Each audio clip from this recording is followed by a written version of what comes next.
Исәнмесез, эфирда яңалыклар чыгарылышы. Студияда Руслан Харисов. Алга таба кайбер темалар турында. Турак йортларда капиталь ремонт 30%-ка гына тәмам. Эшчеләр төзекләндерүне вакытында тәмамлап өлгерерме? Игътибар балалар, ЮХИДИ инспекторлары мәктәп укучыларын яклау өчен көчәйтелгән режимда эшли.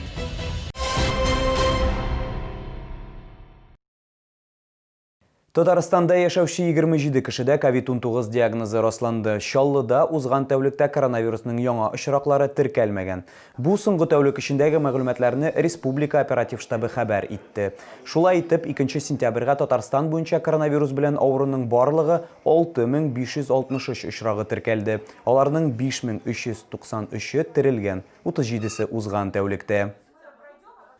Чаллыда 213 йортта капиталь ремонт бара. Эшләр 30%-тан аз гына күпкә тамамланган. Финанслау күләме 1 миллиард 371 миллион сум. Бу республика һәм муниципаль бюджетлардан алынган акчалар.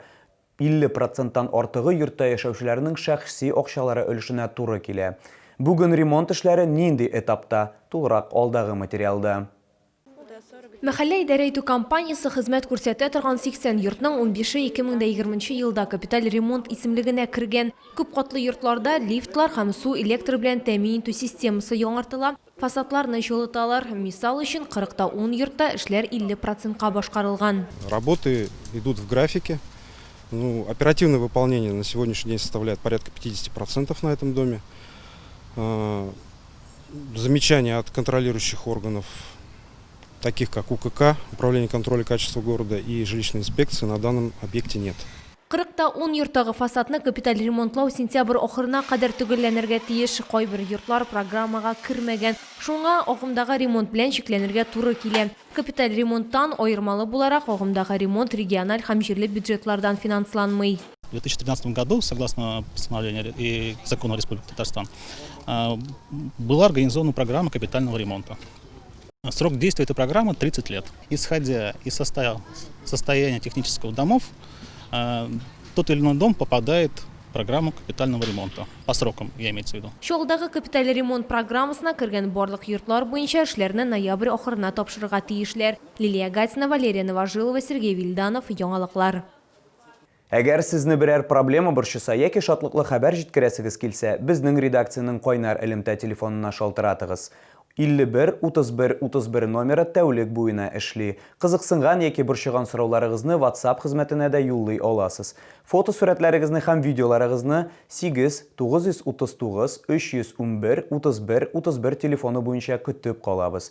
Безнең хәбәрчеләребез сезнең белән элемтәгә кереп проблемагызны хәл итәргә булышыр. Кирәкле җитәкчеләр белән күзгә-күз очрашырга ярдәм итәр. Бәлки нәкъ менә киләсе чыгарылышта сезнең мәсьәлә хәл ителер.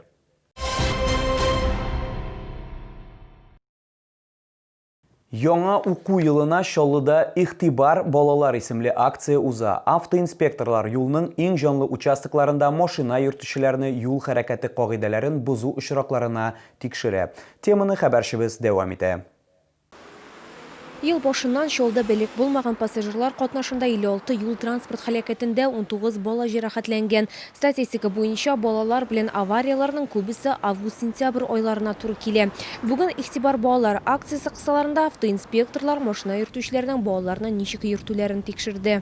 Это же мои дети, нельзя нарушать правила движения. А сколько у вас детей, подскажите? 2. Все, то есть, пристегнуты? Обязательно. Обязательно. Все на сиденьях, все пристегнуты. Автоинспекторлар бала төп пассажир дип исемләнгән акция уздырды. Балалар ЮХИДИ хезмәткәрләреннән канцелярия җыелмалары алдылар һәм юл йөрү кагыйдәләре турында тагын бер кат искә төшерделәр. Напоминаем, что на переднем сиденье разрешается перевозка детей в возрасте до 12 лет только в специальном детском удерживающем устройстве. А на заднем сиденье автомобиля разрешается перевозить с ремнем безопасности уже ребенка, которому исполнилось 7 лет. Кагыйдәләрне үтәмәгән очракта машина йөртүчене 3000 сум күләмендә административ штраф көтә. «Игътибар балалар» акциясе 6 сентябрьгә кадәр дәвам итәчәк. Лилия Гатина, Ленар Султанов, яңалыклар. Автоинспекторлар юлларда куркынычсызлык өчен көрәшүне дәвам итә. Дүшәмбе көнне ялган машина йөртү таныклыгы булган пассажир автобусы белән идарә итүче хокук бузучы тоткарланган. Соңрак машина йөртүченең Мәскәүдә 60 мең сумга машина таныклыгын сатып алу ачыкланган. Хокук бузучыны полиция бүлегенә китерәләр, ә автобусны махсус таянкага урнаштыралар. ЮХИДИ хезмәткәрләр чираттагы тапкыр тоннель операциясын уздырды. Җәмәгать транспортын йөртүчеләрнең документларын, транспорт чараларының төзеклеген тикшерделәр. Путевой лист, страховка, техосмотр, водительское удостоверение. Спасибо. Все в порядке? Тоннель операциясының төп максаты юл хәрәкәте кагыйдәләрен бузуларны кисәтү һәм аларны булдырмау. Барлык машина йөртүчеләрнең дә үзләре белән тиешле документлары булырга тиеш. Шикләре булган пассажир ташучылары өстәмә тикшерүгә дучар булды. Проверка документов положена. У вас что-то не в порядке? Вот проверят, скажут, в порядке, не в порядке. А вы как сами считаете? У нас всегда все в порядке. Санитар нормаларның таләпләрен үтәүдә аерым контрольдә тотыла. Автоинспекция хезмәткәрләре машина йөртүчене битлек булмау сәбәпле туктаткан. Это не общественный транспорт, это служебный транспорт. Да. Нет, не газель. Пазик. Пазик нас. У нас маршрута нету. А вы кого возите, получается? Что вы? Или что? У нас работники. Мы смену отработали, едем в гараж. Едем в гараж, все. То есть у вас пассажиров не было? Нету, откуда пассажиры? Видите, Откуда как? пассажир? Нет Видите, никакого нету пассажира. пассажиров. Шуңа да карамастан инспекторлар машина йөртүчегә беркетмә төзеде. Хәзер аңа штраф яный. Әмма ташучы әлеге карарны кире кактырырга ниятли. Лилия Гатина, Валерия Новожилова, Сергей Вильданов, Яңалыклар. 3 сентябрьдә Татарстанның күп функцияле үзәкләрендә кыйммәтле мехле хайваннарны табу өчен рөхсәтләр бирә башлыйлар. Рөхсәтне алу өчен Татарстан Республикасы территориясендә урнашкан теләсә кайсы күп функцияле үзәккә мөрәҗәгать итәргә кирәк. Бары тик паспорт, аучылык билеты һәм 650 сум дәүләт пошлинасы түләнергә тиеш. Бу сезгә җиткерәсе соңгы мәгълүматыбыз иде. Мин Руслан Харисов сезнең белән сау булашам. Игътибарыгыз өчен рәхмәт.